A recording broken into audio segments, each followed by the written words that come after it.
¿Qué tal? Saludos, muy buenas noches. Bienvenidos a Vía V, es martes 9 de julio. Elkin Muñoz, muy buenas noches. Hola, buenas noches. Bueno, Elkin Muñoz es el director de la delegación en Vigo del Instituto Valenciano de Infertilidad. Hay un par de noticias que nos empujaron a pedirle al señor Muñoz que nos acompañara esta noche, aunque la verdad es que todo lo que está pasando en el mundo de la reproducción humana es apasionante. Así que, si le parece, vamos a empezar esta conversación viendo un pequeño vídeo en el que hablamos de esas dos noticias que yo comentaba.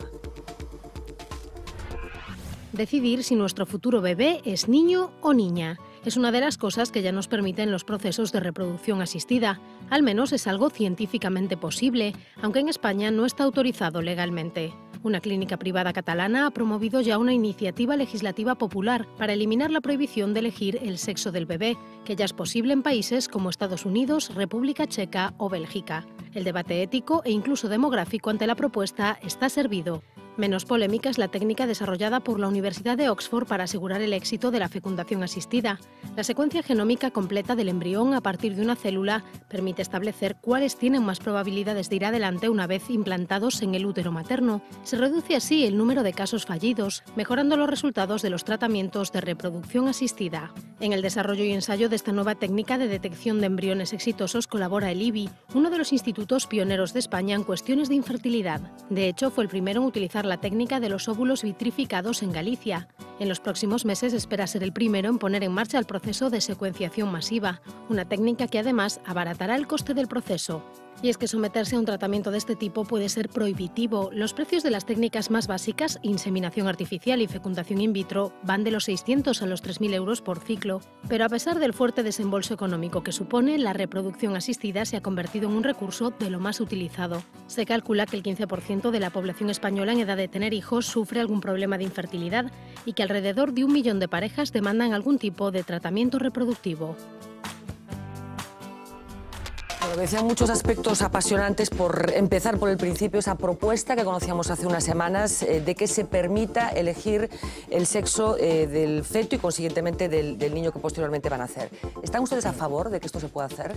Bueno, en principio habría que aclarar que en España sí es legal la selección de sexo, pero en los casos en los que haya una enfermedad asociada al género, claro. Entonces, digamos que nosotros ya desde hace algunos años ya no lo hacemos de esa manera, porque la idea de que uno tenga una enfermedad ligada al cromosoma X o al cromosoma Y, inicialmente nos hacía seleccionar los embriones que sean masculinos o femeninos para tratar de evitar esa enfermedad. Pero prácticamente ya no se me ocurre ninguna indicación para ello, porque hoy por hoy el IBI, en particular, lo que hacemos es que estamos determinando la mutación en el gen, ya sea en el cromosoma X o en el cromosoma Y. Esto es un poquito más complejo, pero la idea es que cuando uno selecciona solo el sexo por una enfermedad, estás perdiendo embriones que podrían ser sanos. En cambio, si vas directamente a la mutación, por ejemplo, el caso más típico es la hemofilia. La hemofilia, no todos los varones van a ser enfermos de hemofilia, portadores de la hemofilia. O sea, no todos los varones van a ser portadores si una mujer es portadora de la misma. Entonces, si haces selección de sexo, tendrías que quitar todos los embriones masculinos. Pero en ese caso estás perdiendo embriones que podrían estar libres de la enfermedad. Y por eso nosotros aplicamos pues, técnicas mucho más avanzadas que en este caso van a estudiar específicamente la presencia de la mutación. Y luego un poco la controversia que se genera a nivel social viene por la selección del sexo de los embriones por razones no médicas. Esto es básicamente pues, lo que se llama el balance familiar, ¿no? Lo que se ha llamado en el mundo occidental como el balance familiar. Bueno, pues nosotros entendemos que esto es una técnica que podría ser útil, pero que no necesariamente necesitamos formar embriones para ello. Es decir, el sexo cromosómico viene definido por el espermatozoide. El espermatozoide tiene dos cargas. Unos vienen con el cromosoma X y otros vienen con el cromosoma Y. Si nosotros tenemos técnicas que son altamente eficientes para seleccionar los espermatozoides con una carga o con otra, como lo están haciendo en otros países, ya no estaríamos generando embriones del sexo no deseado. Simplemente estaríamos inseminando a la mujer, por ejemplo, o haciendo una fecundación in vitro con espermatozoides que están enriquecidos en el cromosoma que queremos. No sé si ese concepto se entiende. Pero en cualquier caso, interviniendo en esa aleatoriedad que plantea la naturaleza, y que yo supongo que es lo que le puede dar más susto a las personas que no estarían a favor de que esta elección se provocara, porque se puede llegar a alterar, y con qué consecuencias, la proporción de hombres y de mujeres que hay en el mundo. Claro, vamos a ver.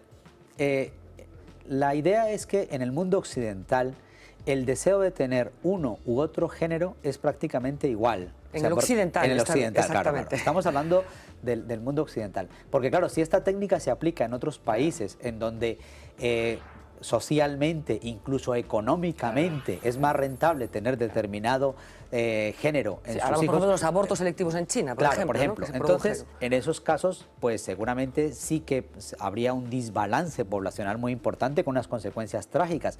Pero en el mundo occidental, y esto nosotros lo sabemos porque en primer lugar ya llevan unos años haciéndolo en otros países de nuestro entorno, no en Europa, pero sí en América, sabemos que el deseo de tener un hijo de uno u otro género es exactamente igual. Entonces va a ser difícil de que eso se manifieste en el futuro con un desbalance en la población. Nosotros sabemos que la técnica existe, sabemos que está aprobada, hay páginas web donde la gente consulta y se encargan de la selección de los espermatozoides para luego ser utilizados en los centros de reproducción asistida, pero en España es ilegal.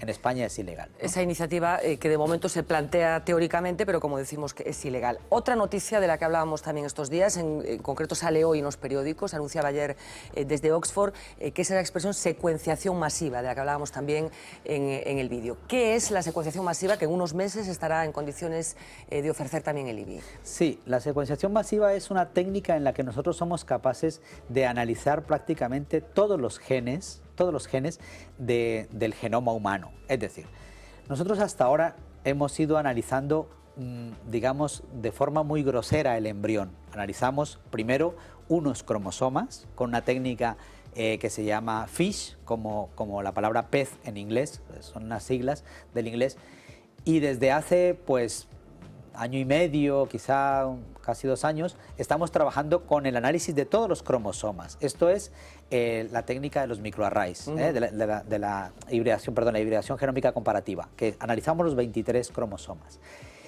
Luego somos capaces de analizar gen a gen, con una técnica que se llama la PCR. Pero la secuenciación masiva, que es el último avance, y esto es pues una iniciativa del gobierno americano, en el que nosotros, bueno, el gobierno americano se plantea que una empresa sea capaz de, digamos, de descubrir o de secuenciar todo el genoma humano. Y esto, el gobierno americano se plantea como un reto que las empresas compitan tecnológicamente entre ellas para ver quién lo hace más económico, quién lo hace más barato. Y de esa manera abaratar el coste para que la gente pueda acceder a ello. Y lo han conseguido. Entonces, hoy hay, no sé, 4 o 5 empresas en el mundo, una de las cuales ya tiene convenio con el IBI, para que nosotros seamos capaces de analizar todo el genoma del embrión. Es decir, de una sola célula seamos capaces de analizar todos los genes que tenga ese embrión. Entonces, eso nos va a permitir seleccionar embriones sanos, que tengan una mayor probabilidad de implantar en un futuro y que tengan una menor probabilidad de padecer enfermedades. Pues que estamos hablando de más garantías de éxito y de abaratar los costes del proceso. Efectivamente, fundamentalmente, ¿no? Efectivamente. Básicamente, pues que sean competitivos esos costes, porque claro, si hace unos años, no sé, 5, 6, 8 años, no recuerdo exactamente, el hacer este tipo de análisis era inviable económicamente. No había ninguna empresa ni ningún paciente que se lo pudiera permitir. Pero a día de hoy, con la evolución tecnológica que ha habido y con los avances que hemos tenido en esta área, pues prácticamente esta técnica se va a poner al servicio de la gente a un coste muy, muy asequible, ¿no? Bueno, vamos a relatar un poco, aprovechando su presencia aquí, cómo es el proceso. Una pareja llega al IBI, una pareja, digo, o no una pareja, supongo que también puede ser una persona individual que decide, una mujer que llega al IBI con la intención de ser madre. Llega allí y ¿qué condiciones tiene que cumplir? ¿Cualquiera puede someterse a un tratamiento de fertilidad? Sí, realmente, ¿o tiene que pasar por una serie de procesos? ¿Cómo es el, bueno, básicamente, el camino? La ley en España indica, porque hemos tenido consultas de todo tipo. Nosotros llevamos pues 9 años en Vigo, pero el IBI lleva pues 22 años realmente. Entonces, en todo este tiempo comprenderás que ha habido una gran cantidad de consultas y situaciones. Pero en general hay que pensar, primero, que la ley en España indica que las técnicas de reproducción asistida serán subsidiarias de ser usadas por las personas mayores de edad, porque hemos tenido consultas de personas menores de edad que quieren hacer... Menores de edad, menores de 18 años. Menores de 18 años, sí. Vale, entonces tiene que ser mayores de edad que estén en unas condiciones físicas y psíquicas adecuadas para poder enfrentar un embarazo. Claro, si una persona tiene un trastorno psíquico, por ejemplo, entonces nosotros no podemos hacer una técnica de reproducción asistida, ¿vale? Y tiene que hacerlo de forma libre y voluntaria y sin coacciones, ¿no? O sea, básicamente eso es. Y luego, a partir de allí, pues la mayoría de parejas que llegan al IBI, la gran mayoría, pues nosotros somos un centro de referencia para todo el noroeste de España. Entonces nos llegan casi siempre pacientes con largas historias, pero también hay gente que llega por primera vez a buscar ayuda nuestra. La idea es hacer unas pruebas básicas que incluyen tanto al hombre como a la mujer, en el caso de la pareja heterosexual, o en el caso de mujeres solas o parejas homosexuales, pues a la mujer que vaya a someterse al tratamiento. Y esas pruebas pues son muy sencillas, realmente a partir de una exploración ginecológica convencional indicamos 1 o 2 pruebas más, un análisis de semen, unas pruebas que certifiquen que esta persona no tiene enfermedades infecciosas, por ejemplo, y decidimos un tratamiento que normalmente pues, o puede ser de baja complejidad, como se ha comentado en el vídeo, que es una inseminación o unas relaciones sexuales programadas, o un poco más compleja o de alta complejidad, como puede ser la fecundación in vitro, y dentro de ellas pues también la donación de óvulos cuando se requiere la donación de alguno de los gametos. De la donación vamos a hablar también, pero ¿cuándo una pareja tiene que empezar a sospechar que por los métodos naturales no van a procrear? ¿En qué momento hay que empezar a preocuparse? Estoy hablando de una pareja sana, que en principio de una edad fértil. ¿A partir de qué momento hay que empezar a buscar consejo de qué hay que hacer? Bueno, ahí has nombrado algo muy importante, que es la edad. Es decir, si una mujer tiene, y esto es un mensaje que quiero que quede muy claro para la audiencia porque es muy importante.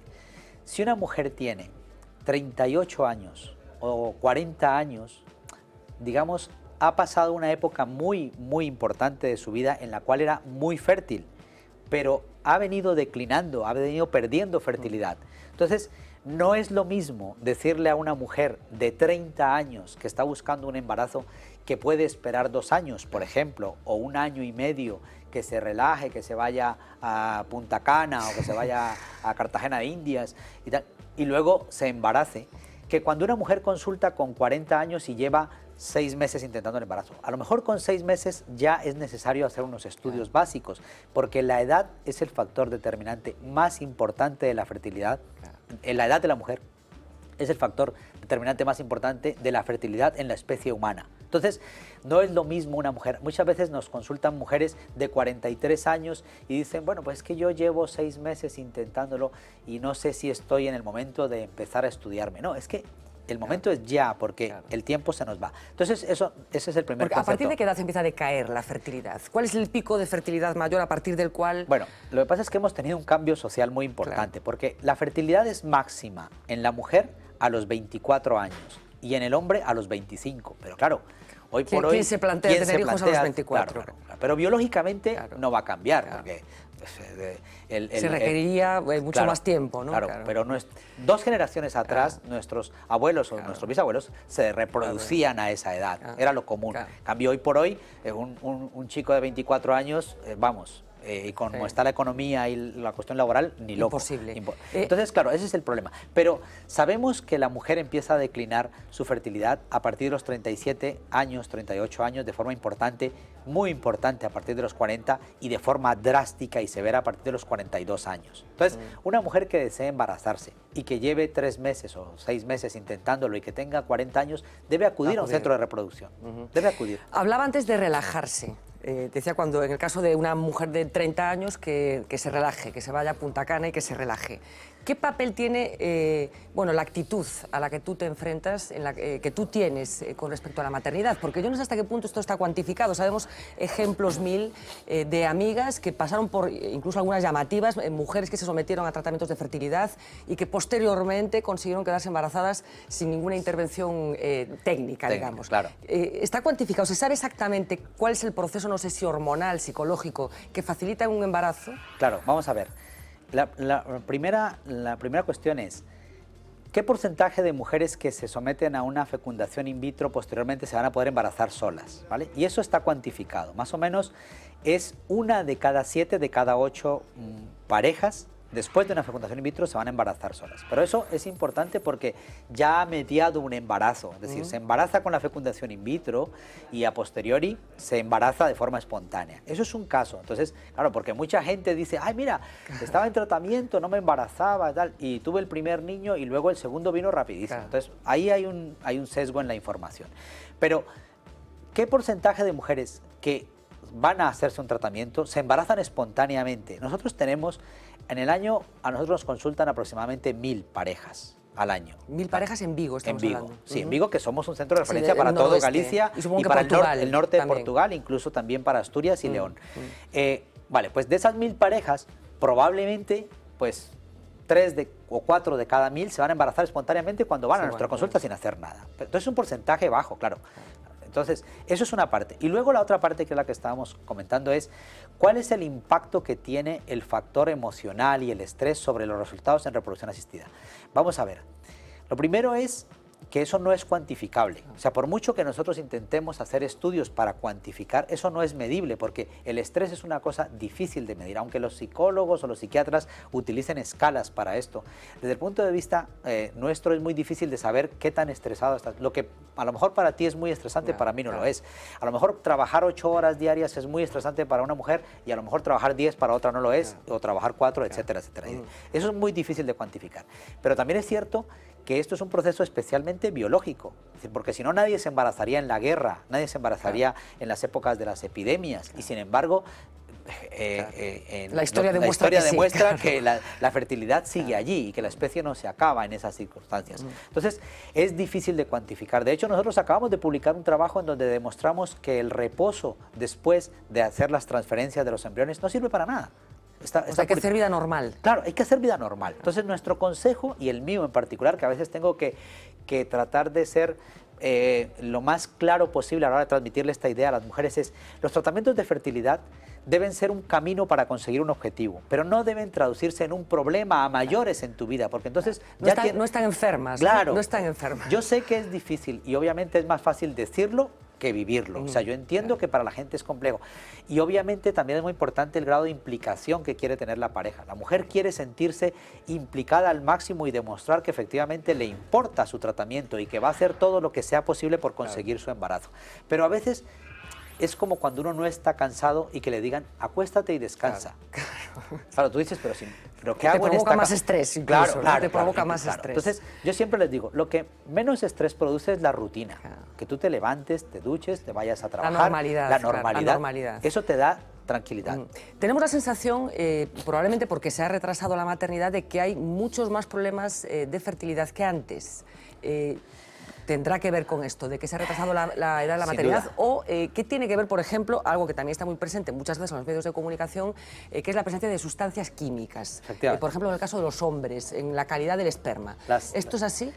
Vamos a ver, yo creo que son tres razones. La primera, insistimos, es la edad de la mujer, ¿no? Si hemos hecho un cambio en el que la mayoría de las mujeres en España se están embarazando por encima de los 31 años, primer hijo por encima de los 31 años. O sea, esto significa que el segundo hijo muchas veces van a tener dificultad para ello, y esto es una media.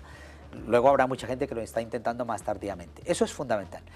El segundo factor, desde luego, es que hay nuevas enfermedades que van apareciendo, hay cambios en los hábitos de vida, hay cambios en los hábitos de alimentación, el sedentarismo, la obesidad, el tabaquismo. Todo esto está condicionando una disminución en la fertilidad.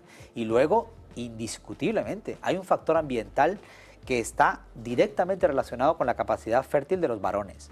Y es que la Organización Mundial de la Salud hace 3 años ya tuvo que cambiar los parámetros de normalidad. Es decir, para que los hombres no nos suicidáramos al saber que somos con ese orgullo, el macho ibérico.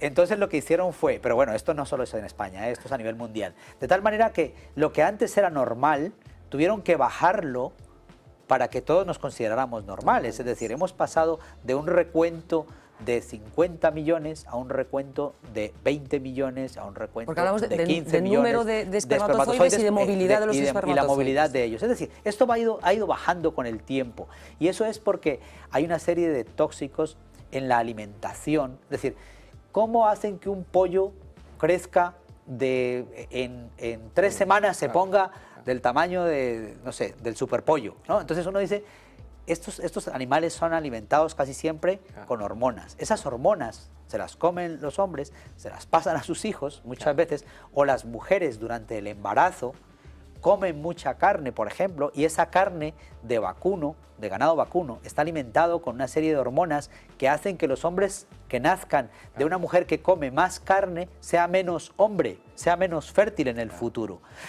Los hijos de madres obesas tienen más riesgos en el futuro de enfermedades metabólicas. La obesidad está asociada con la esterilidad. Entonces, hay un cambio. Lo que pasa es que no somos conscientes de ello. Hay un cambio en la sociedad que facilita la infertilidad, ¿no? Un cambio que está ayudando, los problemas que genera ese cambio está ayudando a solucionarlos en parte el IBI. Año 2007, la Xunta autorizaba la vitrificación de cigotos, congelación ultrarrápida de óvulos. En aquel momento usted hablaba de que esto iba a suponer la segunda revolución femenina.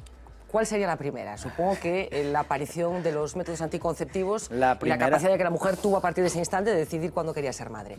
¿Qué supuso? ¿Qué está suponiendo? Estamos hablando de una técnica súper reciente, 2007, esta técnica que tiene el IBI, que empezó el IBI a hacer aquí en Galicia, de congelación ultrarrápida de óvulos. Sí, esto es una técnica que prácticamente ha venido a equiparar la condición de la mujer con la del hombre.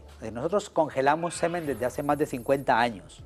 ¿Vale? Porque el semen era un aguanta líquido, todo. Aguanta, ¿eh? En cambio los óvulos, que son una célula gigante, sabemos que un óvulo pues es una célula grande. La célula más grande en la especie, en el mundo es el óvulo, porque es el huevo. El huevo del avestruz es un óvulo, ¿vale? Entonces nadie duda que puede ver un huevo de un avestruz, ¿no? Entonces el óvulo es una célula muy grande, llena de agua.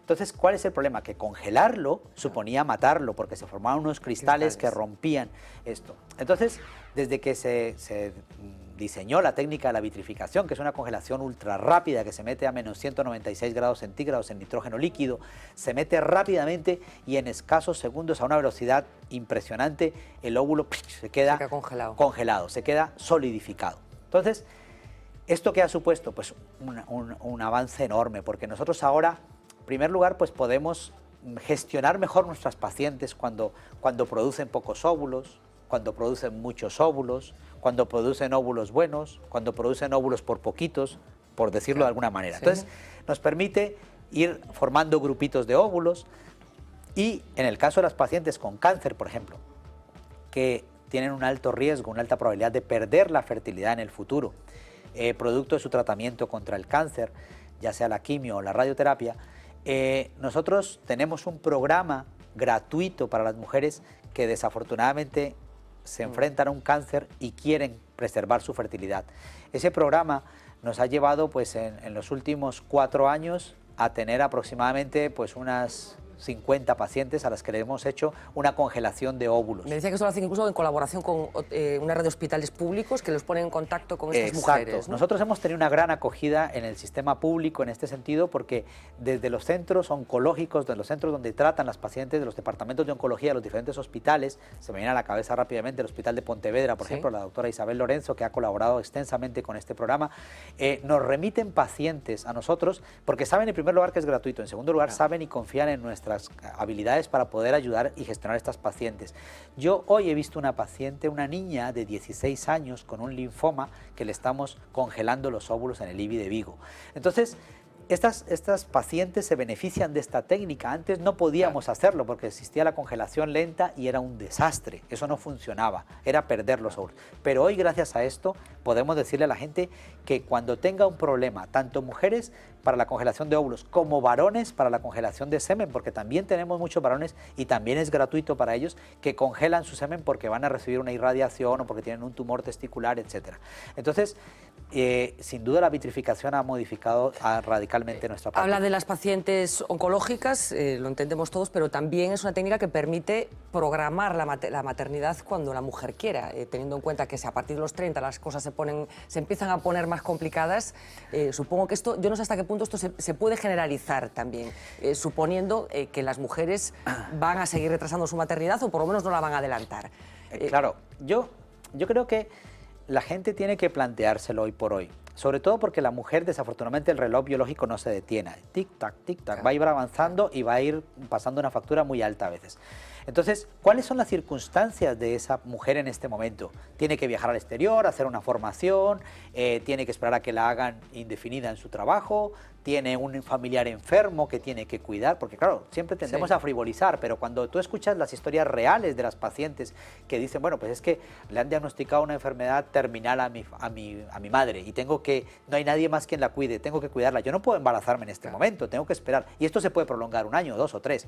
Entonces, son circunstancias que a todos... Que suceden, que hacen parte de la vida real. Entonces, estas mujeres se pueden plantear la vitrificación de óvulos para asegurarse en un futuro que si no se embarazan de forma natural, tienen, digamos, un pequeño seguro de vida, ¿no? Es un seguro que les facilita en un futuro el congelar los óvulos. Muchas mujeres, por ejemplo, su madre se queda menopáusica muy tempranamente, la madre de la paciente, a los 40 años. Saben que ellos... Una predisposición genética que le pasa lo mismo, ¿no? Claro, hay muchas enfermedades, digamos, como la reproducción y la biología es tan compleja, la biología reproductiva, puede fallar en cualquier momento y entonces en cualquier parte del proceso. Entonces muchas veces las mujeres tienen pocos óvulos o los pierden muy rápido y son proclives a quedarse menopáusicas tempranamente y lo saben porque su madre le pasó y a su abuela le pasó y a su hermana le pasó.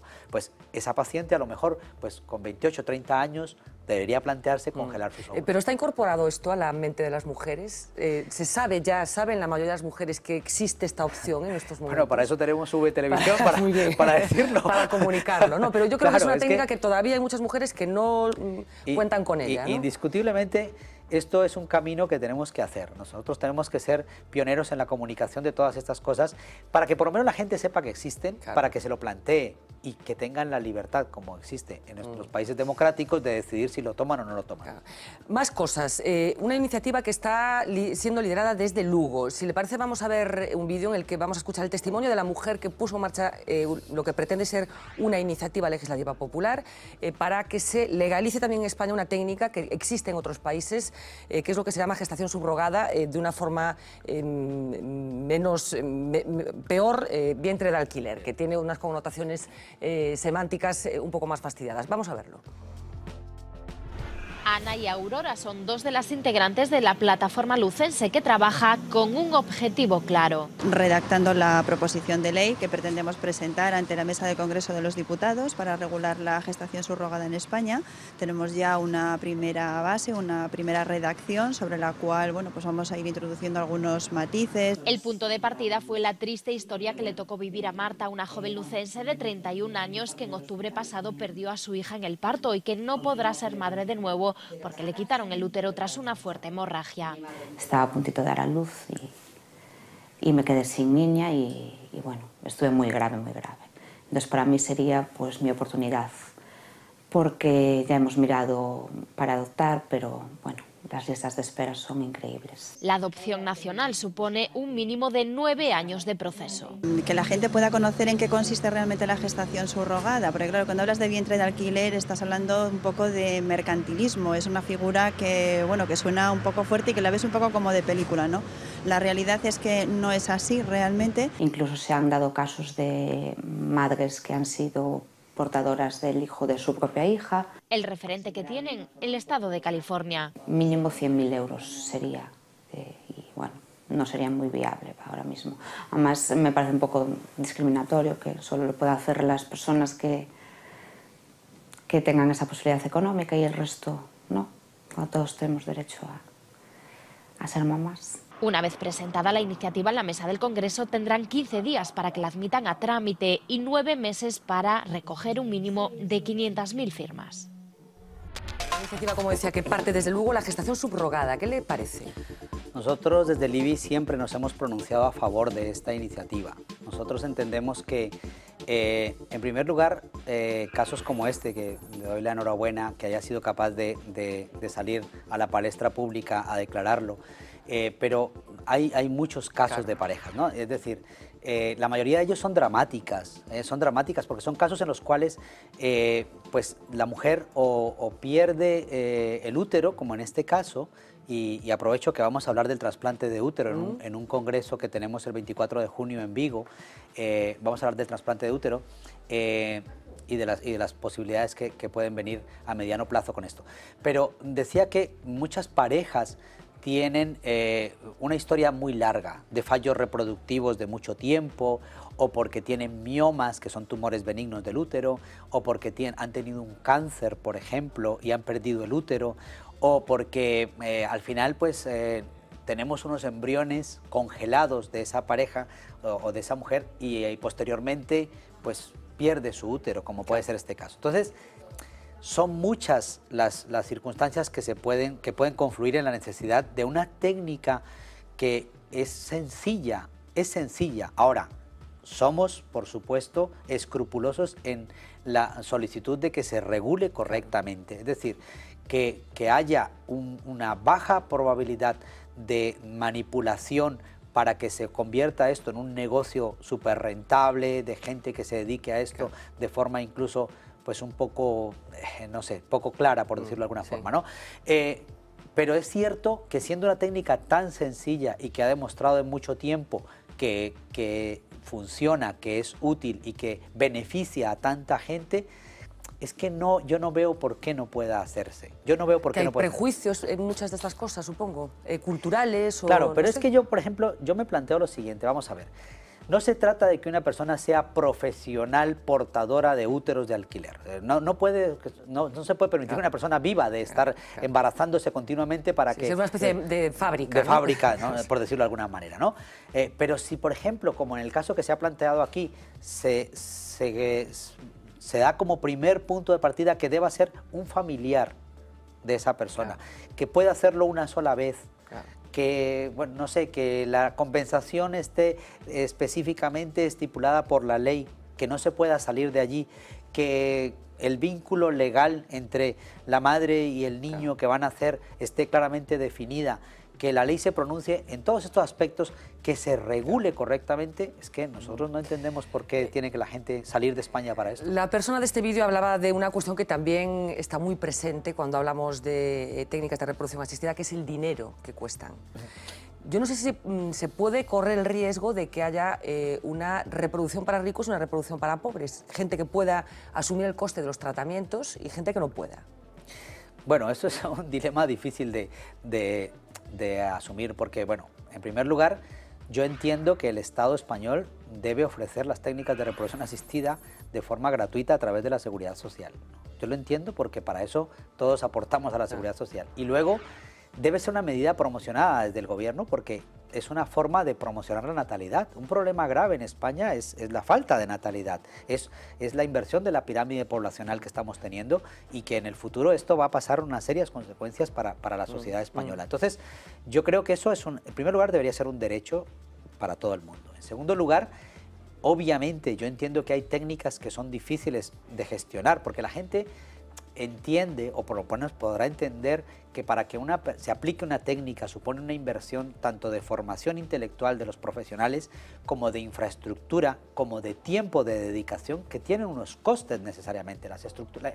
Nosotros tenemos un laboratorio de fecundación in vitro que tiene 74 metros cuadrados, todo está cubierto con acero inoxidable, que tiene unas condiciones de trabajo con una presión atmosférica, con una temperatura, con una humedad, con unos controles de superficie para que no crezcan bacterias, con un conteo de partículas volátiles para que no se nos meta el polvo, o sea, todo eso para tratar de garantizar unos resultados. Y eso no es gratis, eso no puede ser gratis. Entonces, eso necesariamente supone una inversión de dinero y eso tiene un coste. Ahora, claro, yo entiendo, por ejemplo, que nosotros tenemos un convenio con la Seguridad Social de Pontevedra para que algunas pacientes las derivan para que nosotros las atendamos, ¿vale? Pacientes con enfermedades monogénicas, pacientes con donación de óvulos, muchas de ellas vienen a nosotros con abortos de repetición y tal. Pero claro, al final de la historia esto es un coste que alguien tiene que asumir. Claro. Bueno, hablamos también de los bancos, tanto de esperma como de óvulos, que tiene el IBI también. Parece que el de esperma es mucho más fácil de conseguir, pero el de óvulos implica bueno, algunas molestias para las donantes. Y yo no sé cómo es la política del IBI y la sistemática del IBI, a qué tipo de mujeres se dirigen para que se produzcan estas donaciones que al final son muy importantes para el trabajo que ustedes hacen. Sí, bueno, nosotros tenemos que, digamos, tratar de comunicar a ese grupo poblacional al cual nos dirigimos, llegar de la manera que les sea más fácil de entender nuestro proceso y a qué nos dedicamos y cómo lo hacemos. Lo primero es que la gente también entienda que no existen profesionales de la donación. O sea, no hay nadie que viva de donar óvulos. La mayoría de la gente, si no todos los donantes de óvulos, saben que están ayudando a alguien.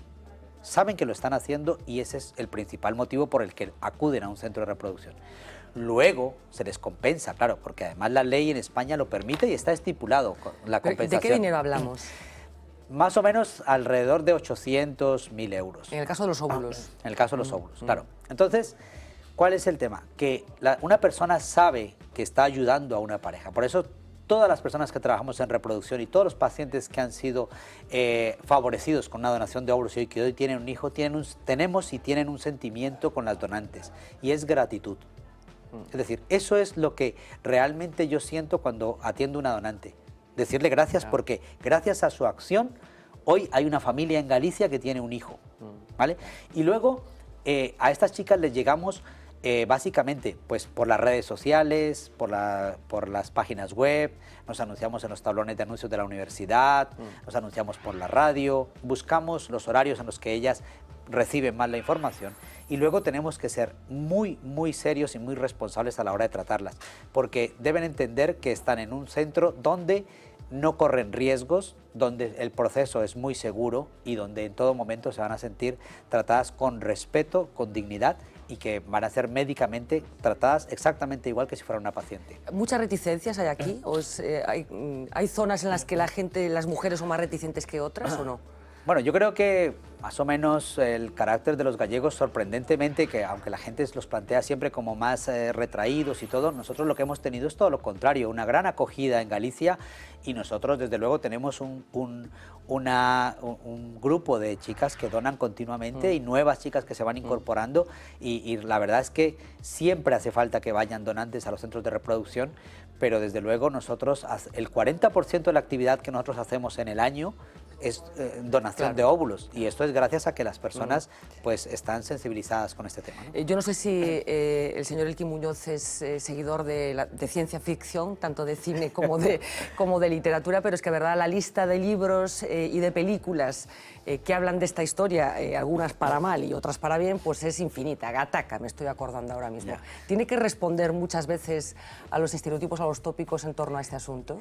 Bueno, vamos a ver, nosotros sabemos que la medicina reproductiva y la medicina regenerativa y todo esto ha ido muy rápido, ¿no? Pero bueno, yo creo que la gente cuando acude a nosotros va más por un problema real que es su infertilidad y su problema y luego ven otras opciones a futuro. Por ejemplo, se me ocurre a mí ahora, nosotros tenemos un programa de congelación de células del cordón umbilical, ¿no? ¿Sí? Entonces, esto es especialmente útil en los casos de enfermedades de la sangre en el futuro del recién nacido, ¿no? Un recién nacido posteriormente puede echar mano de las células de su cordón umbilical. Para eso, de momento.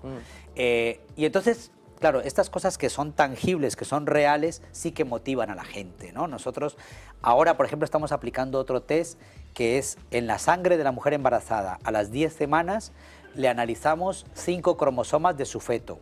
Es decir, estamos reemplazando, no del todo, en gran parte estamos evitando la amniocentesis, con los riesgos que esto incluye. La amniocentesis es la extracción del líquido amniótico, no lo digo para la audiencia, ¿no? Es la extracción del líquido amniótico del bebé que tiene más o menos, en función de algunas características de la paciente, pues un 1% de pérdida del embarazo. O sea, 1 de cada 100 embarazos se pueden perder por la amniocentesis. Pues con este nuevo test que estamos aplicando en el IBI, sacamos sangre de la paciente en la semana 10 del embarazo y con eso analizamos los 5 cromosomas más importantes, que son el X, el Y, el 21, el 18 y el 13.